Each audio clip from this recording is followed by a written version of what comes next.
ಸರ್ಕಾರದ ವಿರುದ್ಧವಾಗಿ ಕೇಳೋಕ್ ಸಿಕ್ಕಂತ ಒಂದಷ್ಟು ಆರೋಪ, ಹಗರಣ ಇತ್ಯಾದಿ ಇತ್ಯಾದಿ. ಇದಕ್ಕೆ ಉತ್ತರ ಕೊಟ್ಟಿರ್ತಾನ ಮತದಾರ. ಇವತ್ತಿನ ಈ 3 ಕ್ಷೇತ್ರಗಳ ಚುನಾವಣೆಯಲ್ಲಿ ಸತ್ವ ಪರೀಕ್ಷೆಯ ತೀರ್ಪಾಗತ್ತಾ? ಈ 3 ಕ್ಷೇತ್ರಗಳ ಫಲಿತಾಂಶ, ಕುಟುಂಬವಾದ ಬಂತು, ಗ್ಯಾರಂಟಿಗಳ ಬಗ್ಗೆ ಪ್ರಸ್ತಾಪ ಆಯಿತು, ಹಗರಣಗಳ ಬಗ್ಗೆ ಚರ್ಚೆ ಆಯಿತು. ಇದೆಲ್ಲದಕ್ಕೂ ಕೂಡ 3 ಕ್ಷೇತ್ರದ ಮತದಾರ ತನ್ನ ತೀರ್ಪನ್ನ ಬರೆದಿಟ್ಟಿದ್ದಾನ ಮತದಾನ ಮಾಡುವ ಮೂಲಕ.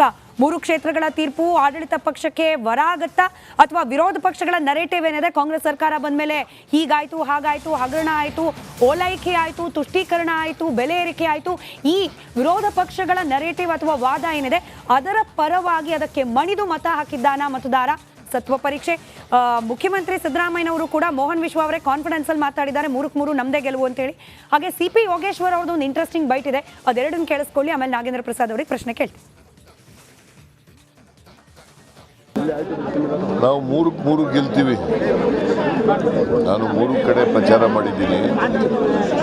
ನನಗೆ ಅಲ್ಲಿ ಜನರ ಸ್ಪಂದನೆ ನೋಡಿದ್ರೆ 3 ಕಡೆ ಗೆಲ್ತೀವಿ ಅಂತ ವಿಶ್ವಾಸ ಇದೆ. ನಾವು 3 ಗೆಲ್ತೀವಿ. ನಾನು 3 ಕಡೆ ಪ್ರಚಾರ ಮಾಡಿದ್ದೀನಿ.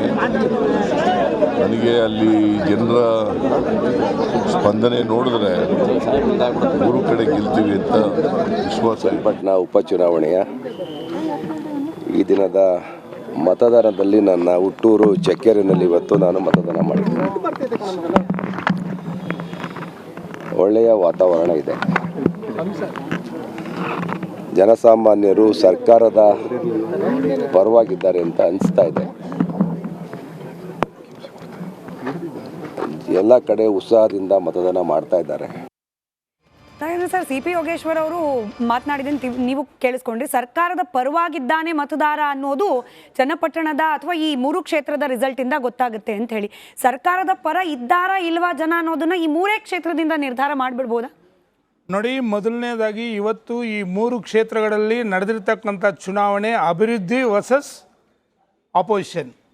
ರಾಜ್ಯ ಸರ್ಕಾರ ತಾನು ಸರ್ಕಾರದ ಒಂದು ಅವಧಿಯಲ್ಲಿ ಏನೊಂದು 18 ತಿಂಗಳ ಕಾಲದಲ್ಲಿ ಸರಿಸುಮಾರು 82,000 ಕೋಟಿ ರೂಪಾಯಿ ಸಾಲ ಮಾಡಿದ್ದಾರೆ. 18 ತಿಂಗಳು, ಕೇವಲ 18 ತಿಂಗಳಲ್ಲಿ 82,000 ಕೋಟಿ ಸಾಲ ಮಾಡಿದ್ದಾರೆ. ಇವತ್ತು ಯಾವುದೇ ನಿಮ್ಮ ಗ್ಯಾರಂಟಿಗಳಾಗಿರ್ಬೋದು ಅಥವಾ ಅಭಿವೃದ್ಧಿ ಕೆಲಸಗಳಾಗಿರ್ಬೋದು, ಯಾಕೆ ಹಾಗಾದರೆ ಗುಂಪುಗಾರಿಕೆಗಳಾಯಿತು, ಯಾಕೆ ಹಾಗಾದರೆ ಅಭಿವೃದ್ಧಿ ವಿರುದ್ಧವಾಗಿ ಅವರಲ್ಲಿರ್ತಕ್ಕಂಥ MLAಗಳು ಸ್ಟೇಟ್ಮೆಂಟ್ ಕೊಟ್ಟರು ನಮ್ಗೆ ಅನುದಾನ ಸಿಗ್ತಾ ಇಲ್ಲ ಅಂತೇಳಿ ಎಲ್ಲಿ ಅಭಿವೃದ್ಧಿ ಮಾಡ್ತೀರಾ? ಹಾಗಾದರೆ 500 ಕೋಟಿ ಘೋಷಣೆ ಮಾಡಿಬಿಟ್ಟು ಬಂದ್ರಲ್ಲ ಚನ್ನಪಟ್ಟಣದಲ್ಲಿ. ಇಷ್ಟು ದಿನ ಚನ್ನಪಟ್ಟಣ ನಿಮ್ಗೆ ಗಮನಕ್ಕೆ ಬಂದಿರಲಿಲ್ವಾ? ಇಷ್ಟು ದಿನ ಗಮನಕ್ಕೆ ಬಂದಿರಲಿಲ್ಲ. ಶ್ರೀಮಾನ್ ದೇವೇಗೌಡರು, ನಮ್ಮ ಪಕ್ಷದ ಸರ್ವೋಚ್ಚ ನಾಯಕರು, ರಾಷ್ಟ್ರೀಯ ಅಧ್ಯಕ್ಷರು ಸನ್ಮಾನ್ಯ ದೇವೇಗೌಡರು, ಇಗ್ಲೂರು ಡ್ಯಾಮ್ ಏನಾದ್ರು ಇವತ್ತಲ್ಲಿ ಕಟ್ಟಿರಲಿಲ್ಲ ಅಂತಿದ್ರೆ ಚನ್ನಪಟ್ಟಣದಲ್ಲಿ ಇವತ್ತು ಅಭಿವೃದ್ಧಿ ಕಾಣೋದಕ್ಕೆ ಸಾಧ್ಯನೇ ಇರ್ತಿರಲಿಲ್ಲ ಅಂತಕ್ಕಂಥದ್ದು ಪ್ರಪ್ರಥಮವಾಗಿ ಸನ್ಮಾನ್ಯ ದೇವೇಗೌಡರಲ್ಲಿ ಕಾಲಿಟ್ಟಂಥ ಸಂದರ್ಭದಲ್ಲಿ ಅನೇಕ ಹಿರಿಯರುಗಳು ಹೇಳ್ತಾರೆ, ನಮ್ಮ ಮುಂದೆ ಯಾವುದೇ ಕಾರಣಕ್ಕೂ ನಾವು ಅಭಿವೃದ್ಧಿ ಪರವಾಗಿದ್ದೀವಿ. ಸನ್ಮಾನ್ಯ ದೇವೇಗೌಡರು ಕೊಟ್ಟಿರ್ತಕ್ಕಂಥ ಕೊಡುಗೆ, ಶ್ರೀಮಾನ್ ಕುಮಾರಸ್ವಾಮಿ ಅವರು ಕೊಟ್ಟಿರ್ತಕ್ಕಂಥ 1,500 ಕೋಟಿ ರೂಪಾಯಿ ಕಾಮಗಾರಿಗಳು ಅನೇಕ ಸಂದರ್ಭಗಳು ತಮಗೆ ತೋರಿಸಿದ್ದೀನಿ. 6 ಪೇಜ್ನಷ್ಟು ಎಲ್ಲೆಲ್ಲಿ ಕಾಮಗಾರಿಗಳು ನಡೆದಿದೆ ಅಂತಕ್ಕಂಥದ್ದು. ಯಾವ ಒಂದು ಚುನಾವಣೆ ಸಂದರ್ಭದಲ್ಲಿ ನಾವು ಮೈತ್ರಿ ಪಕ್ಷದಲ್ಲಿ ಇದ್ದಂಥ ಸಂದರ್ಭದಲ್ಲಿ ಯೋಗೀಶ್ವರ್ ಅವ್ರಿಗೇನೆ ಸನ್ಮಾನ್ಯ ಕುಮಾರಣ್ಣ ಅವ್ರು ನೇರವಾಗಿ ಕೇಳಿದ್ರು, ನೀವೇ ಕ್ಯಾಂಡಿಡೇಟ್ ಆಗಿ ಅಂತಕ್ಕಂಥದ್ದು. ಇವರು ಅದಕ್ಕಿಂತ ಪೂರ್ವಭಾವಿಯಾಗಿ ಇವ್ರದೇ ಅಂತ ವ್ಯವಸ್ಥೆಗಳನ್ನು ಮಾಡ್ಕೊಂಡಿದ್ದೇವೆ. ಕುಮಾರಸ್ವಾಮಿ ಅವರು ಮೊದಲೇ ಹೇಳಿದ್ರು, ಕೆಲವು ಬೆಳವಣಿಗೆಗಳಿದೆ, ಅದನ್ನು ನಾವು ಸೂಕ್ಷ್ಮವಾಗಿ ಗಮನಿಸ್ತಾ ಇದ್ದೀವಿ ಅಂತಕ್ಕಂಥ ಮಾತನ್ನ ಇವರು ಆವಾಗಲೇ ಅವ್ರ ಜೊತೆ ಕಮಿಟ್ಮೆಂಟ್ ಆಗಿ ಮೊದಲು ಅವ್ರ ನಿಲುವು ಬಗ್ಗೆ ಹೇಳಿ. ಮತ್ತು ಸನ್ಮಾನ್ಯ ನಿಖಿಲ್ ಕುಮಾರಸ್ವಾಮಿ ಅವ್ರ ಬಗ್ಗೆ ಅವ್ರು ಮಾತಾಡುವಂಥ ಸಂದರ್ಭದಲ್ಲಿ ಯಾವುದೇ ಕಾರಣಕ್ಕೂ ಸ್ವಚ್ಛವಾಗಿದ್ದಾರೆ ಕ್ಯಾಂಡಿಡೇಟು. ಇವತ್ತು ಅಭಿವೃದ್ಧಿ ವಿಷಯದಲ್ಲಿ ಅವರು ಹಗಲು ರಾತ್ರಿ ಓಡಾಡಕ್ಕೆ ಒಬ್ಬ ಒಳ್ಳೆ ವಿದ್ಯಾವಂತ ಇದ್ದಾನೆ, ರಾಜಕಾರಣದ ಅನುಭವ ಇದೆ ಅವ್ರ ಮನೇಲಿ. ಶ್ರೀಮಾನ್ ದೇವೇಗೌಡರು ಪ್ರಧಾನಿಗಳಾಗಿದ್ದಂಥ ಅವರು, ಸನ್ಮಾನ್ಯ ಕುಮಾರಣ್ಣ ಅವರು ಈ ರಾಜ್ಯದ ಮುಖ್ಯಮಂತ್ರಿಗಳಾಗಿರೋದು, ಸಾಕಷ್ಟು ರಾಜಕೀಯದ ಅವರಿಗೆ ಅನುಭವ ಇದೆ. ಕ್ಷೇತ್ರವನ್ನು ಯಾವ ರೀತಿ ಅಭಿವೃದ್ಧಿ ಮಾಡಬೇಕು ಅಂತಕ್ಕಂಥದ್ದು ಕೂಡ ಗೊತ್ತಿದೆ. ಮತ್ತು ಎಲ್ಲದಕ್ಕಿಂತ ಮುಖ್ಯವಾಗಿ 2 ಬಾರಿ ಇವರು ಸೋಲಂತ ಸಂದರ್ಭದಲ್ಲಿ ಇವರು ಒಳಸಂಚಿನಿಂದ ಸೋತಿದ್ದೆ ಹೊತ್ತಾಗಿ ಯಾವುದೇ ಕಾರಣಕ್ಕೂ ಅವತ್ತು ವೋಟಿಂಗ್ ಅಲ್ಲಿ ಕಡಿಮೆ ಆಗಿಲ್ಲ. ನನಗೆ ಚನ್ನಪಟ್ಟಣ ಕ್ಷೇತ್ರದ ಬಗ್ಗೆನೇ ಇನ್ ಡೀಟೇಲ್ ಆಗಿ ಬೇಕು, ಮುಂದಿನ ಬ್ರೇಕಿಂಗ್ ಅಲ್ಲಿ ಚರ್ಚೆ ಮಾಡೋಣ. ಓವರಾಲ್ ಆಗಿ 3 ಕ್ಷೇತ್ರದಿಂದ ಸರ್ಕಾರ ಸರಿದಾರಿಯಲ್ಲಿ ಸಾಕ್ತಾ ಇದೆಯಾ ಇಲ್ವಾ ಅಂತ ಹೇಳಿ ನಾವು ನಿರ್ಧಾರ ಮಾಡ್ಲಿಕ್ಕೆ ಸಾಧ್ಯನಾ? ಖಂಡಿತ ಮೇಡಮ್, ನೀವು ಒಳ್ಳೆ ಪ್ರಶ್ನೆ ಕೇಳಿದ್ದೀರಾ. ಸರ್ಕಾರದ ವೈಫಲ್ಯಗಳು ವರ್ಸಸ್ ನಮ್ಮ ಒಂದು ವಿರೋಧ ಪಕ್ಷದ ನಾಯಕರುಗಳು ಇವತ್ತು ಈ ವೈಫಲ್ಯಗಳನ್ನು ತಗೊಂಡು ಜನಗಳ ಮುಂದೆ ಇಟ್ಟಿರ್ತಕ್ಕಂಥದ್ದು. ಜನ ಸೂಕ್ಷ್ಮವಾಗಿ, ಅತಿ ಸೂಕ್ಷ್ಮವಾಗಿದ್ದಾರೆ. ಇವತ್ತು ತಾವು ಹೇಳ್ತಿದ್ದೀರಾ ಏನು ವೋಟಿಂಗ್ ಪರ್ಸೆಂಟೇಜ್ ಜಾಸ್ತಿ ಆಗಿದೆ ಅಂತ. ಯಾವ ಕಾರಣಕ್ಕಾಗಿದೆ ಅಂತಂದ್ರೆ ಸರ್ಕಾರದ ವೈಫಲ್ಯಗಳನ್ನು ಸೂಕ್ಷ್ಮವಾಗಿ ಗಮನಿಸ್ತಾ ಇದ್ದಾರೆ ಈ ರಾಜ್ಯದ ಜನತೆ, 6 ಕೋಟಿ ಜನತೆ. ಏನು ಅಭಿವೃದ್ಧಿ ಕೆಲಸಗಳ ವಿಷಯ ಆಗಿರ್ಬೋದು, ಇವ್ರು ಕೊಡ್ತಾ ಇರ್ತಕ್ಕಂಥ ಬೇಜವಾಬ್ದಾರಿ ಹೇಳಿಕೆಗಳಾಗಿರ್ಬೋದು. ಸನ್ಮಾನ್ಯ ಜಮೀರ್ ಅಹಮದ್ ಖಾನ್ ಅವರು ಹೇಳಿದ್ರು, ವರ್ಣಭೇದ ವಿಷಯದಲ್ಲಿ ಮಾತಾಡಿದ್ರು. ಕರಿಯ ಅಂತಕ್ಕಂಥ ನನ್ನ ಸ್ನೇಹಿತ ರೈತರು ನಾವು ಕುಳ್ಳ ಅಂತಾರೆ ಅಂತಕ್ಕಂಥ. ಹಾಗಾಗಿದ್ರೆ ಬಹಿರಂಗವಾಗಿ ಕುಮಾರಸ್ವಾಮಿ ಅವರು ಮಾತಾಡ್ಬೋದಿತ್ತಲ್ಲ ಇವ್ರನ್ನೂ ಕೂಡ. ಇವ್ರಿಗೆ ಬೇಕಂತ ಸಂದರ್ಭದಲ್ಲಿ ಯಾವ ರೀತಿ ಹೇಳಿಕೆಗಳು ಕೊಡ್ತಾರೆ. ಇವತ್ತು ಒಂದು ಜನಾಂಗದ ನಿಂದೆಯನ್ನು ಮಾಡಿರ್ತಕ್ಕಂಥ ಇವರು ಈ ರಾಜ್ಯದಲ್ಲಿ ಜವಾಬ್ದಾರಿ ಸ್ಥಾನದಲ್ಲಿ ಇರ್ತಕ್ಕಂಥದಕ್ಕೆ ಒಂದು ಸೆಕೆಂಡು ಕೂಡ ಅರ್ಹರಲ್ಲ.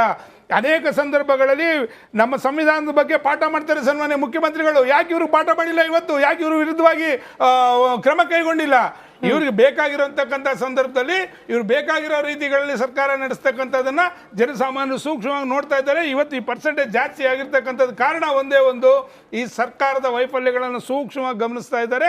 ಅದಕ್ಕೆ ತಕ್ಕ ಉತ್ತರವನ್ನ ಈ ಒಂದು ರಿಸಲ್ಟ್ ಅಲ್ಲಿ ಕೊಡ್ತಾರೆ ಅಂತಕ್ಕಂಥ ಸ್ಪಷ್ಟ. ಸರಿ ಶಂಕರ್ ಶೆಟ್ಟಿ ಸರ್, ನಾನು ಕ್ಷೇತ್ರವಾರು ಇನ್ ಡೀಟೇಲ್ ಆಗಿ ಡಿಸ್ಕಸ್ ಮಾಡೋಕೆ ಮುಂಚೆ ಇನ್ ಜನರಲ್ ಆಗಿ ಒಂದು ಕಡೆ ಪ್ರಶ್ನೆ ನಿಮಗೆ ಕೇಳ್ಬಿಡ್ತೀನಿ. ನೋಡಿ, ಹಗರಣಗಳ ಆರೋಪ ಬಂತು ವಾಲ್ಮೀಕಿ ಸಂಡೂರಿನಲ್ಲಿ, ಬಹುಶಃ ಅದರ ಪರಿಣಾಮ ಸಿಗುತ್ತಾ ಅನ್ನೋ ಒಂದು ಕುತೂಹಲ ಇದೆ. ಹಾಗೆ ಮೂಡ ಚನ್ನಪಟ್ಟಣ ಹಳೆ ಮೈಸೂರು ಭಾಗ ಆಗಿರೋದ್ರಿಂದ ಮೂಡಾದ ಎಫೆಕ್ಟ್ ಅಲ್ಲಿ ಪರಿಣಾಮ ಬೀರುತ್ತಾ ಅನ್ನೋದಿದೆ. ಓವರ್ ಆಗಿ ಹಿಂದೂ ಮುಸ್ಲಿಂ ಅನ್ನೋ ಪಾಲಿಟಿಕ್ಸ್ ಏನ್ ನಡೀತಾ ಇದು ವಫ್ ವಿಚಾರಕ್ಕೆ ಸಂಬಂಧಪಟ್ಟಂತೆ ಇದಕ್ಕೂ ಮತದಾರ ತೀರ್ಪು ಕೊಟ್ಟಿರ್ತಾನ ಅನ್ನೋ ಕುತೂಹಲ ಇದೆ.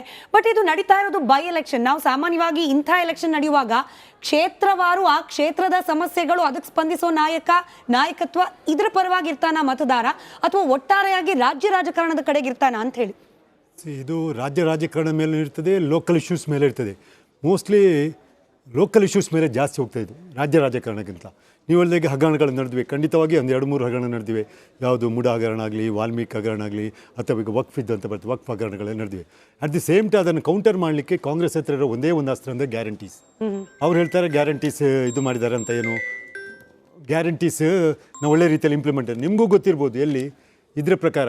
ನಾನು ನೋಡಿದೆ, ನಿಮ್ಮದು ಕ್ಷೇತ್ರಕ್ಕೆ ಹೋಗ್ತಿರಲ್ಲ ಮೈಕ್ ಇಟ್ಕೊಂಡು ಏನು ಮಾಡ್ತಾರೆ. ಹೆಚ್ಚಿನವರು ಯಾಕೆ ನೀವು ಕಾಂಗ್ರೆಸ್ ಓಟ್ ಹಾಕ್ತಾರೆ ಅಂತ ಹೇಳಿದರೆ ಅವರು ಬಿಕಾಸ್ ಆಫ್ ಗ್ಯಾರಂಟಿ ಅಂತ ಹೇಳಿದ್ದಾರೆ ಹೆಚ್ಚಿನವರು. ಹಗರಣ ಬಗ್ಗೆ ಏನು ಹೇಳಿದ್ದಾರೆ, ಹಗರಣ ಇದ್ದುಂಟು ಕೊಡಲ್ಲ ಅಂತ ಹೇಳಿದ್ದಾರೆ. ಬಟ್ ಹೆಚ್ಚಿನವರು ಕಾಂಗ್ರೆಸ್ ಓಟ್ ಹಾಕುವವರು ಈ ಇಲೆಕ್ಷನಲ್ಲಿ ಓಟ್ ಹಾಕೋದು ಬಿಕಾಸ್ ಆಫ್ ಗ್ಯಾರಂಟೀಸ್. ಅದು ಎಷ್ಟು ಮಟ್ಟಿಗೆ ಸಕ್ಸಸ್ ಆಗಿದೆ ಗೊತ್ತಿಲ್ಲ. ಅದು ಆ ಫಲಾನುಭವಿಗಳ ಹತ್ರ ಕೇಳಬೇಕು, ನಮ್ಗೆ ಗೊತ್ತಿಲ್ಲ. ಇವರು ಹೇಳ್ತಾರೆ ಹೆಚ್ಚಿನವ್ರಿಗೆ ಸ್ವಲ್ಪ ಡಿಲೇ ಆಗಿರ್ಬೋದು, 1-2 ತಿಂಗಳು ಆದರೆ ಕೊಟ್ಟಿದ್ದೇವೆ ಹೇಳ್ತಾರೆ. ಅಪೋಸಿಷನ್ ಹೇಳ್ತಾರೆ ಇಲ್ಲ ಅವ್ರಿಗೆ ಸರಿ ಬರ್ತಾ ಇಲ್ಲ, ಈ ಗೌರ್ಮೆಂಟ್ ದಿವಾಳಿಯಲ್ಲಿ ಉಂಟಂತೆ. ಅದೆಷ್ಟು ಸತ್ಯನೋ ಅದ್ರ ಬಗ್ಗೆ ನಾನು ಇಂಟಿಫಿಯರೆನ್ಸಿಗೆ ಹೋಗಲ್ಲ. ಬಟ್ ಏನಾದರೂ ಕಾಂಗ್ರೆಸ್ಗೆ ವೋಟ್ ಕ್ಯಾಚಿಂಗ್ ಇದ್ದರೆ ಅದು ಬಿಕಾಸ್ ಆಫ್ ಇದು ಏನು ಗ್ಯಾರಂಟಿ. It very successful. ಏನಾದರೂ ಇವತ್ತು ಅವ್ರು ಓಟ್ ಬರೋದಿದ್ರೆ ಅದೇ ಅದಕ್ಕೆ. ಮತ್ತು ಯಾವುದೇ ಯಾಕಂದ್ರೆ ಹಗರಣಗುಂಟು ಮತ್ತು ಬೇಡ ಕೆಲವೊಂದು ಇಶ್ಯೂಸ್ಗಳಲ್ಲಿ ಇವರು ರೂಲಿಂಗ್ ಪಾರ್ಟಿಯವರು ಆ್ಯಕ್ಟರ್ ಫೇಲಿಯರ್ ಆಗಿದ್ದಾರೆ ಇದೆಲ್ಲ. ಬಟ್ ಇದಕ್ಕೆಲ್ಲ ಮೇಲಾಗಿಂತ ಮತ್ತು ಹಣ ಪ್ರಭಾವ ಎಲ್ಲಕ್ಕಿಂತ ಜಾಸ್ತಿ ಬೀಳೋದು ಹಣ ಪ್ರಭಾವ. ರಾಜ್ಯ ರಾಜಕೀಯನೆಲ್ಲ ಲೋಕೇಶನೆಲ್ಲ ಈ ಬೈ ಎಲೆಕ್ಷನಲ್ಲಿ ಜಾಸ್ತಿ ಪ್ರಭಾವ ಬೀಳೋದು ಹಣ ಪ್ರಭಾವ. ನಿಮ್ಗೆ ಇವತ್ತು ನಾನು ಪೇಪರ್ ಓದ್ತೀನಿ, 30 ಕೋಟಿದು ಅಕ್ರಮ ವಶ ಮಾಡಿದಾರಂತೆ. 30 ಕೋಟಿದ ಅಕ್ರಮ ವಶ ಒಂದು ಕ್ಷೇತ್ರದಲ್ಲಿ, ಎಲ್ಲಿ ಚನ್ನಪಟ್ಟಣದಲ್ಲಿ ಲೆಕ್ಕ ಹಾಕಿ ಒಂದು ಕ್ಷೇತ್ರದಲ್ಲಿ 30 ಕೋಟಿ. ಅದರಲ್ಲಿ ಅಫಿಷಿಯಲಿ ಸೀಸ್ ಅಫಿಷಿಯಲಿ ಸೀಸ್ ಆಗಿದೆ 30 ಕೋಟಿ ಲೆಕ್ಕ. ಹಾಗಾದ್ರೆ ಅನ್ಅಫಿಷಿಯಲ್ ಎಷ್ಟು ಏನು ಕಾಂಚನ ಯಾವ ರೀತಿ ಚೆಲ್ಲಾಟ ಅಲ್ಲ, ಕಾಂಚನದ್ದು ಯಾವ ಕೋಟಿ ಪ್ಲಸ್ ಒಂದಿನದಲ್ಲಿ ಅಂತ ಹೇಳಿ. ಬಟ್ ನಮ್ಗೆ ಸ್ವಲ್ಪ ಜಾಸ್ತಿ ಹೇಳ್ತಿದ್ದಾರೆ ಏನೋ ಅನ್ಸಿತ್ತು. ನನಗೆ ಶಾಕ್ ಆಯ್ತು. 30 ಕೋಟಿ ಅಕ್ರಮ ಸೊತ್ತಿಂದ ವಶ ಆಗಿದೆ ಅಂತೇಳಿ. ಅದರ ಲಿಕರ್ ಸೇರಿದೆ, ಕ್ಯಾಶ್ ಸೇರಿದೆ, ಉಡುಗೊರೆ ಗಿಫ್ಟ್ಗಳು ಸೇರಿದೆ. ಒಂದು ಕ್ಷೇತ್ರದಲ್ಲಿ 30 ಕೋಟಿ ಅಕ್ರಮ. ಅಫಿಷಿಯಲ್ ಎಷ್ಟಿರ್ಬೋದು ಅರ್ಥ ಆಯ್ತು ಲೆಕ್ಕ ಹಾಕೊಂಡು. ಇದನ್ನು ನೋಡುವಾಗ ಕಡೆಗಂತೂ ಪ್ರಭಾವ ಇರೋದು ಲಾಸ್ಟ್ ನಿನ್ನೆ ಮತ್ತು ಮೊನ್ನೆ ರಾತ್ರಿ ಹೊತ್ತಲ್ಲಿ ಹಗಲು ಹೊತ್ತಲ್ಲಿ ಏನಿದ್ದ ಅದು ಅಂತೂ it place very vital role in this election. ಈ ಎಲೆಕ್ಷನ್ಗೆ ಕೆಲವರು ಹೇಳ್ತಾರೆ 5-5 ಸಾವಿರ ಒಂದೊಂದು ಓಟಿ ಕೊಟ್ಟಿದ್ದಾರೆ ಹೇಳ್ತಾರೆ. ನಂಗೆ ಗೊತ್ತಿಲ್ಲಪ್ಪ, ನಾವು ಅದನ್ನು ಅಫಿಷಿಯಲ್ ಹೇಳಬಾರ್ದು. ಕೆಲವರು 3-3 ಸಾವಿರ ಕೊಟ್ಟಿದ್ದಾರೆ, ಅದರೊಟ್ಟಿಗೆ ಬೆಳ್ಳಿ ಪದಕ ಕೊಟ್ಟಿದ್ದಾರೆ ಅಂತ ಹೇಳ್ತಾರೆ, ಅಥವಾ ಬೇಕಾದಷ್ಟು ಕುಡಿಲಿಕ್ಕೆ ಕೊಟ್ಟಿದ್ದಾರೆ ಅಂತ ಹೇಳ್ತಾರೆ. ಯಾವುದು ಸತ್ಯ ನನಗೆ ಗೊತ್ತು. ನಮಗೆ ಕೆಲವು ಫ್ರೆಂಡ್ಸ್ ಹೇಗಿದ್ದಾರೆ, ಪರ್ಟಿಕ್ಯುಲರ್ ಚನ್ನಪಟ್ಟಣ ನಾನು ನೋಡಿದ್ದೀನಿ. ಯಾಕಂದರೆ ಆ 2 ಕ್ಷೇತ್ರಗಳ ಅಷ್ಟು ಸ್ಪರ್ಧೆ ಕಾಣ್ತಾ ಇಲ್ಲ ನನಗೆ, ಸೊಂಡೂರು ಮತ್ತು ಶಿಗ್ಗಾವಿಯಲ್ಲಿ. ಯಾಕಂದರೆ ಸೊಂಡೂರಲ್ಲಿ ಇದ್ದವರಿಗೆ ಹೇಳ್ತಾರೆ ಇದು. ಮತ್ತು ನೋಡಿ, ಮತ್ತೆ 2-3 ಪ್ರಶ್ನೆ ಭಾರಿ ಒಳ್ಳೆ ಪ್ರಶ್ನೆ ಹೇಳಿದ್ರಿ. ಒಂದು ಕುಟುಂಬ ರಾಜಕಾರಣ. ಮೋದಿಯವರು ಕೆಂಪುಕೋಟೆಯಲ್ಲಿ ನಿಂತ್ಕೊಂಡು ಹೇಳಿದರು, ನೆಕ್ಸ್ಟ್ 1 ಲಕ್ಷ ಯುವಕರು ರೆಡಿ ಮಾಡ್ತೇವೆ, ಯಾವುದೇ ವಂಶ ರಾಜ್ಯಕ್ಕೆ ಬರಬಾರ್ದು, ಅವರು ಕರಪ್ಷನ್ ಇರಬಾರ್ದು ಅಂತವ್ರು. ಬಟ್